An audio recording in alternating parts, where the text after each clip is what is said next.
Stofferinnen und Stoffer. Ich wurde mehrmals angefragt, ob ich ein Video machen kann, wie man diesen Hülsenstutzen drehen kann.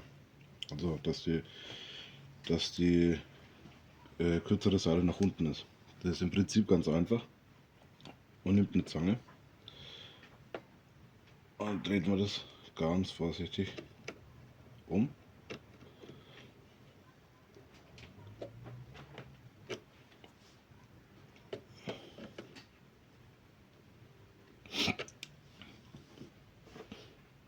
So. Und schon ist es gedreht.